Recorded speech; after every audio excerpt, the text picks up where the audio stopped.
ನಮಸ್ತೆ ಬಂಧು ಮಿತ್ರರೇ, ನಾನು ನಾಗೇಶ್ ಮಹೇಂದ್ರಕರ್, ಶಿವಮೊಗ್ಗ ಜಿಲ್ಲೆ ಸಾಗರದಿಂದ ಈ ವಿಡಿಯೋನ ಅಪ್ಲೋಡ್ ಮಾಡ್ತಾ ಇದ್ದೀನಿ. ಇವತ್ತಿನ ವಿಷಯ ಏನು ಅಂತಂದರೆ ಕೋಡಿಂಗು ಡಿಕೋಡಿಂಗು.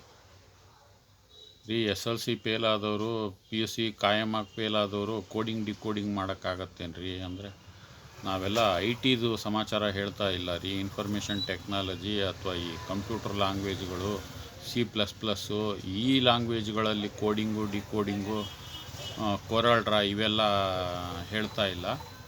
ನನಗದು ಬರೋದು ಇಲ್ಲ, ಅದು ಕಲಿತೂ ಇಲ್ಲ. ಆದರೆ ನಾವು ಕಲ್ತಿರೋದು ಕೋಡಿಂಗ್ ಡಿಕೋಡಿಂಗ್ ಏನಪ್ಪ ಅಂತಂದರೆ, ಅರ್ಥ ಮಾಡ್ಕೊಂಡಿರೋದು, ಒಳಗಡೆ ಮುಚ್ಚಿಟ್ಟಿರೋದನ್ನು ಹೊರಗಡೆ ತೆಗಿಯೋದು. ಇದು ನಮಗೆ ಚೆನ್ನಾಗಿ ಬರುತ್ತೆ ನೋಡ್ರಿ.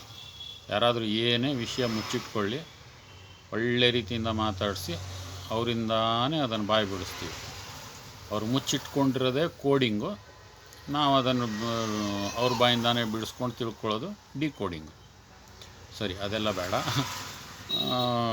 ಇವತ್ತು ಏನು ಕೋಡಿಂಗು ಡಿಕೋಡಿಂಗ್ ಮಾಡೋಣ ಅಂತಂದರೆ, ಬೆಳಗ್ಗೆ ಬಂದ ಕೂಡಲೇ ಒಂದು ಒಳ್ಳೆ ಸ್ತೋತ್ರ ಹಾಕೋಣ ಅಂತ ಹಾಕಿದೆ. ಅದು ಗುರುಬ್ರಹ್ಮ ಗುರು ವಿಷ್ಣು ಗುರುದೇವ ಮಹೇಶ್ವರ ಗುರು ಸಾಕ್ಷಾತ್ ಪರಬ್ರಹ್ಮ ತಸ್ಮೈ ಶ್ರೀ ಗುರುವೇ ನಮಃ ಅಂತೇಳ್ಬಿಟ್ಟು ಸ್ಟಾರ್ಟ್ ಆಯಿತು.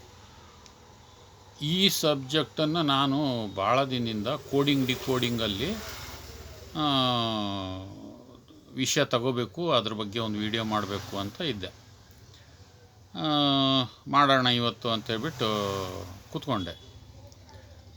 ಏನಪ್ಪ ಅಂದರೆ, ನಾವು ಒಬ್ಬೊಬ್ಬರೇ ಇದ್ದವಾಗ ಕೆಲವು ಪದಗಳ ಅರ್ಥ ಇದ್ದಕ್ಕಿದ್ದಂಗೆ ಫ್ಲ್ಯಾಶ್ ಆಗುತ್ತೆ. ಹಾಗೆ ಇವತ್ತು ಈ ಮಂತ್ರದ್ದು, ಇವತ್ತು ಫ್ಲ್ಯಾಶ್ ಆಗಿದ್ದಲ್ಲ, ಇದು ಯಾವಾಗಲೂ ಫ್ಲ್ಯಾಶ್ ಆಗಿದ್ದು ಮನಸ್ಸಲ್ಲಿ ಇಟ್ಕೊಂಡಿದ್ದೆ. ಬಟ್ ಅದ್ರ ಬಗ್ಗೆ ಇವತ್ತು ವಿಡಿಯೋ ಮಾಡೋಣ ಅಂತ. ಅದು ಗೊತ್ತಾದವಾಗ ಒಂದೊಂದು ಸಲ ಒಂದೊಂದು ಸಬ್ಜೆಕ್ಟ್ ಹೆಂಗೆ ಅಂದರೆ, ಬೆಳಗ್ಗೆ 5-6 ಗಂಟೆಗೆ ಎಚ್ಚರ ಆಗಿರ್ತೀವಲ್ಲ, ಬೇಕಂತಾನೆ ಮಲ್ಕೊಂಡಿರ್ತೀವಿ. ಆ ಟೈಮ್ನಲ್ಲಿ ಒಳ್ಳೆ ವಿಷಯಗಳು ಯಾವುದಾದ್ರೂ ವಿಡಿಯೋ ಮಾಡೋಣ ಅಂದವಾಗ ಈ ಥರದ ವಿಷಯಗಳು, ಈ ವಿಷಯನ ಇವತ್ತು ವಿಡಿಯೋ ಮಾಡೋಣ ಅಂತೇಳ್ಬಿಟ್ಟು ಅನಿಸುತ್ತೆ. ಹಾಗೆ ಯಾವಾಗಲೂ ಒಂದಿನ ಬೆಳಗ್ಗೆ ಮುಂಚೆ ಗುರುಬ್ರಹ್ಮದ ಮಂತ್ರವನ್ನು ಕೋಡಿಂಗ್ ಡಿಕೋಡಿಂಗಲ್ಲಿ ಅಂತ ಹೇಳಿ ವಿಡಿಯೋ ಮಾಡೋಣ ಅಂತ ಅಂದ್ಕೊಂಡಿದ್ದೆ. ಸರಿ, ಎಲ್ರಿಗೂ ನಿಮಗೆ ಗೊತ್ತಿರೋದೇ ಅಲ್ವಾ, ಗುರುಬ್ರಹ್ಮ ಗುರು ವಿಷ್ಣು ಗುರುದೇವ ಮಹೇಶ್ವರ ಗುರು ಸಾಕ್ಷಾತ್ ಪರಬ್ರಹ್ಮ ತಸ್ಮೈ ಶ್ರೀ ಗುರುವೇ ನಮಃ. ದಿನ ನೀವೆಲ್ಲ ಹೇಳ್ತೀರಿ, ಕೆಲವರು ಹೇಳದೇ ಇರೋರು ಇರ್ತಾರೆ.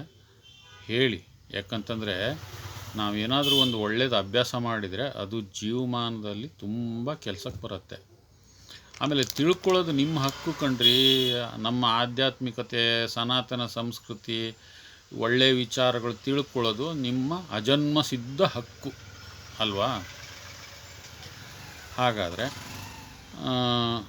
ನನಗೆ ಮೊನ್ನೆ ತನಕನೂ, ಮೊನ್ನೆ ಅಂದರೆ ಈಗೊಂದು 4-5 ವರ್ಷದ ಹಿಂದಿನ ತನಕನೂ ನಮ್ಮ ಹೆಸರು ಮಹೇಂದ್ರಕರ್ ಅಂತೇಳ್ಬಿಟ್ಟು, ಮನೆತನದ ಹೆಸರು, ಅದರ ಅರ್ಥನೇ ಗೊತ್ತಿರಲಿಲ್ಲ. ಮಹೇಂದ್ರಕರ್ ಅಂದರೆ ಏನು ಗೊತ್ತಿದೆಯಾ ನಿಮಗೆ? ನಾನು ಅಂದ್ಕೊಂಡಿದ್ದು, ನಾನು ಅದನ್ನು ತಿಳ್ಕೊಂಡಿದ್ದನ್ನು ಇವತ್ತು ಒಂದು ಸ್ವಲ್ಪ ಮಧ್ಯದಲ್ಲಿ ಸೇರಿಸಿ ಹೇಳ್ತೀನಿ. ಅದು ಕೋಡಿಂಗ್ ಡಿಕೋಡಿಂಗೆ. ಮಾ ಅಂತಂದರೆ ಬಿಡು ಅಂತ, ಮಾ ಹೇ ಅಂದರೆ ಅದನ್ನು ಬಿಡೋದು ಅಂತ. ಏನು ಬಿಡೋದನ್ನು? ಇಂದ್ರ ಅಂದರೆ ಇಂದ್ರಿಯಗಳು, ಅಂದರೆ ಇಂದ್ರಿಯಗಳನ್ನು ಬಿಟ್ಬಿಡೋದ ಎಲ್ಲ? ಅಲ್ಲ, ಹಂಗಲ್ಲ. ಬೇಕು ಇಂದ್ರಿಯಗಳು ಏನು ಬೇಕು ಅಂತ ಇರ್ತವೆ, ಅದನ್ನು ಬಿಡಬೇಕು ಅಂತ. ಎಷ್ಟು ಒಳ್ಳೆಯ ಹೆಸರು ಅಂತ ಅನ್ನಿಸ್ತಾ ಆಮೇಲೆ ನನಗೆ. ಅಂದರೆ ಇಂದ್ರಿಯಗಳು ಏನು ಬೇಕರ್ ಅಂದರೆ ಮಾಡು ಅಂತ ಅಲ್ವಾ? ಮಹೇಂದ್ರಕರ್ ಅಂತಂದರೆ ಬಿಡತಕ್ಕಂಥದ್ದು, ಯಾವುದು ಬೇಕು ಅಂಥದ್ದು, ಇಂದ್ರಿಯಗಳು ಬೇಕು ಅನ್ನೋಂಥದ್ದು ಬಿಡೋದು. ಮಹೇಂದ್ರಕರ್ ಇದು ಅರ್ಥ. ಓಹೋ, ನಮಗೆ ಎಷ್ಟು ಒಳ್ಳೆಯ ಹೆಸರಿದೆ ಅಂತೇಳ್ಬಿಟ್ಟು ಆವಾಗ ಗೊತ್ತಾಗುತ್ತೆ. ಅದು ಒಂಥರ ಕೋಡಿಂಗ್ ಡಿಕೋಡಿಂಗು. ಅದು ತಿಳ್ಕೊಳ್ಳೋದಕ್ಕೆ ನಾವು ಹುಡ್ದವಾಗಿಂದನೂ ಮಹೇಂದ್ರಕರ್ ಕೇಳ್ಕೊತಾನೇ ಇದ್ದೀವಿ. ಹೆಸರೇನೋ ಅಂದ್ಕೂಡಲೇ ನಾಗೇಶ್ ಮಹೇಂದ್ರಕರ್ ಅಂತೀವಿ ಅಲ್ವಾ? ಮಹೇಂದ್ರಕರ್ ಅಂದರೆ ಅರ್ಥ ಗೊತ್ತಿಲ್ಲ, ಆದರೆ ತಿಳ್ಕೊಂಡ್ಮೇಲೆ ಇಷ್ಟು ಒಳ್ಳೆ ಅರ್ಥ ಇದೆಯಾ, ಹಾಗಾದರೆ ಅದೇ ಖಾಯಮಾಗಿ ಎಲ್ಲ ಕಡೆಯೂ ಯೂಸ್ ಮಾಡೋಣ ಅಂತ ಅನಿಸುತ್ತೆ. ಅದಕ್ಕೆ ಸರಿ, ಈಗ ಕೋಡಿಂಗು ಡಿಕೋಡಿಂಗು ಒಂದು ಹೇಳಿದ್ರಲ್ಲ, ಮಹೇಂದ್ರ ಕರ್ ಅನ್ನೋದೊಂದು ಎಕ್ಸಾಂಪಲ್ ಕೊಟ್ಟೆ. ಹಾಗೆ ಈಗ ಇನ್ನೊಂದು ತಗೊಳ್ಳೋಣ. ಇದೇ ಗುರು ಬ್ರಹ್ಮ ಗುರು ವಿಷ್ಣು ಗುರುದೇವ ಮಹೇಶ್ವರ ಗುರು ಸಾಕ್ಷಾತ್ ಪರಬ್ರಹ್ಮ ತಸ್ಮೈ ಶ್ರೀ ಗುರುವೇ ನಮಃ. ಇದು ನಮ್ಮ ತಂದೆಯವರು ಯಾವಾಗ ಹುಟ್ಟಿದವಾಗ ಅಂದರೆ ಬುದ್ಧಿ ಬಂದವಾಗ ಪೂಜೆ ಮಾಡು ಅಂತೇಳ್ಬಿಟ್ಟು ಹೇಳಿ ಜೊತೆಗೆ ಕೂರಿಸ್ಕೊಂಡು ಅವ್ರ ಜೊತೆಗೆ ಅದನ್ನು ಮಂತ್ರಗಳನ್ನೆಲ್ಲ ಹೇಳ್ತಾ ಅವು ಬಾಯ್ರಟಾಗಿರುತ್ತೆ. ನಾವೆಲ್ಲೂ ವೇದಾಧ್ಯಯನ ಮಾಡೋದಕ್ಕೆ ಹೋಗಿಲ್ಲ. ನಮಗೆ ಈ ಶಾಲೆಯಲ್ಲಿ ಕಲ್ತಿರೋದು SLC ಡುಮ್ಕಿ, PUC ಪರ್ಮನೆಂಟ್ ಫೇಲು. ಹಾಗಾಗಿ ನಮಗೆ ತುಂಬ ನಾಲೆಡ್ಜಬಲ್ ವಿಚಾರಗಳು ಗೊತ್ತಿಲ್ಲ.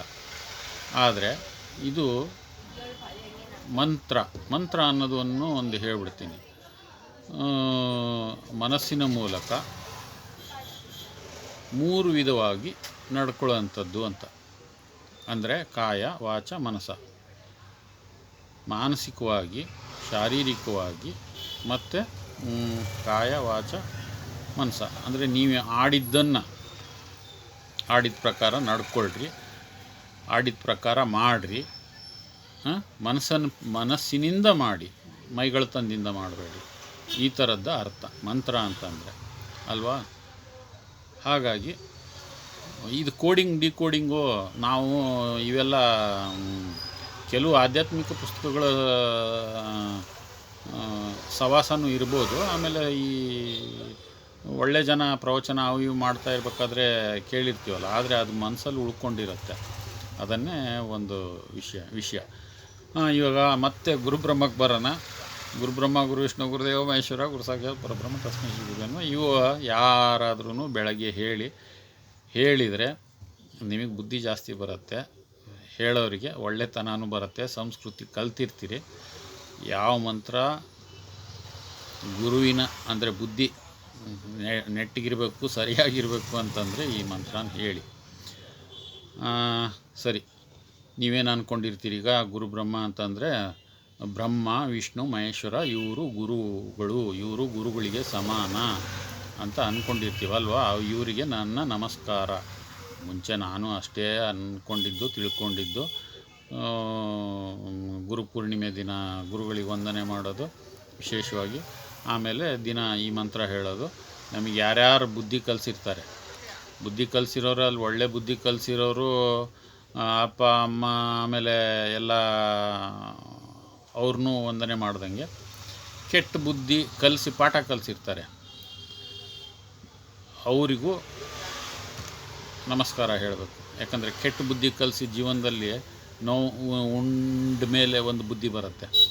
ಆ ನೋವು ಉಂಡ ಮೇಲೆ ಬುದ್ಧಿ ಬಂದವಾಗ ಅದನ್ನು ಬುದ್ಧಿ ಕಲ್ತಂಗೆ ಸರಿಯಲ್ಲ. ಗುರುಗಳು ಅವರು ಒಂಥರ ಗುರುಗಳೇ. ಸರಿ, ಅದನ್ನು ಬಿಟ್ಟಾಕ್ರಿ.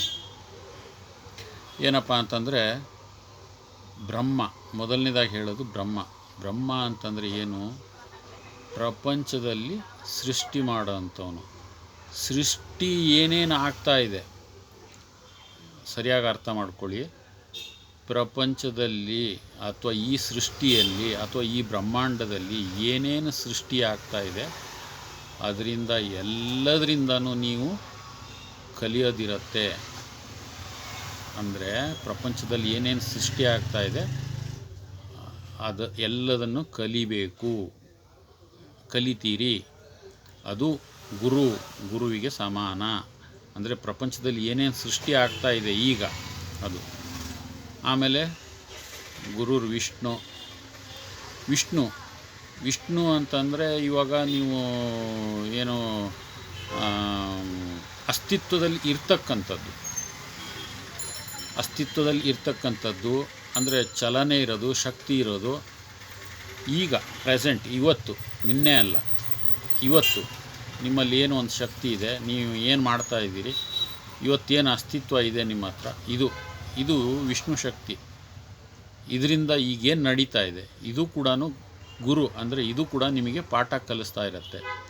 ಏನೇನು ಸೃಷ್ಟಿ ಆಗ್ತಾ ಇದೆ ಅದು ಪಾಠ ಕಲಿಸತ್ತೆ. ಏನೇನು ಅಸ್ತಿತ್ವದಲ್ಲಿದೆ, ಏನೇನು ನಿಮ್ಮ ಹತೋಟಿಯಲ್ಲಿದೆ, ನೀವೇನೇನು ದರ್ಬಾರ್ ಮಾಡ್ತಾಯಿದ್ದೀರಿ, ಇವೆಲ್ಲ ಅಸ್ತಿತ್ವದಲ್ಲಿರ್ತಕ್ಕಂಥದ್ದು. ಅಸ್ತಿತ್ವ ಅಂತಲೇ ಅಂದ್ಕೊಳ್ಳಿ. ಅಸ್ತಿತ್ವ ಇದು ಕೂಡ ನಿಮಗೆ ಬುದ್ಧಿ ಕಲಿಸತ್ತೆ. ಆಮೇಲೆ ಗುರು ಗುರು ಗುರು ವಿಷ್ಣು ಮಹೇಶ್ವರ, ಮಹೇಶ್ವರ ಅಂದರೆ ಈಶ್ವರ. ಇವನ ತತ್ವ ಏನು? ನಾಶ, ಸೃಷ್ಟಿ ನಾಶ, ಅಥವಾ ನೀವು ಏನೇನು ಕಳ್ಕೊಳ್ತಾ ಇದ್ದೀರಿ, ನಿಮ್ಮಿಂದ ಏನೇನು ನಷ್ಟ ಆಗಿದೆ, ಅದೆಲ್ಲದರಿಂದನೂ ಬುದ್ಧಿ ಕಲ್ತಿರ್ತೀರೋ ಇಲ್ಲ? ನೀವು ಏನೇನು ಕಳ್ಕೊಂಡಿದ್ದೀರಿ, ಕಳ್ಕೊಂಡ್ಮೇಲೆ ಏನೇನು ಪಶ್ಚಾತ್ತಾಪ ಪಟ್ಟಿರ್ತೀರಿ, ಅದರಿಂದ ನಿರ್ಮೋಹತ್ವ ಉಂಟಾಗಿರುತ್ತೆ. ಈ ಶಿವತತ್ವ ಅಂತ ಏನಂದರೆ ನಾಶ, ಇದರಿಂದನೂ ಬುದ್ಧಿ ಕಲಿಯುವಂಥದ್ದು ಇರುತ್ತೆ. ಇಲ್ಲಿ ಇವತ್ತೆಲ್ಲೋ ಏನೋ ಒಂದು ನಾಶ ಆಯಿತು ಅಂದರೆ ಅದ್ರ ಬಗ್ಗೆ ನಿಮಗೆ ಮುಂದೆ ಜೀವನದಲ್ಲಿ ನೀವು ಇರಬೇಕಾಗಿರ್ತಕ್ಕಂಥ ಜಾಗೃತ ವಿಷಯದ ಬಗ್ಗೆ ಅದು ನಿಮಗೆ ಜ್ಞಾನ ಕೊಡುತ್ತೆ. ಇದು ನಿಜವಾದ ಅರ್ಥ.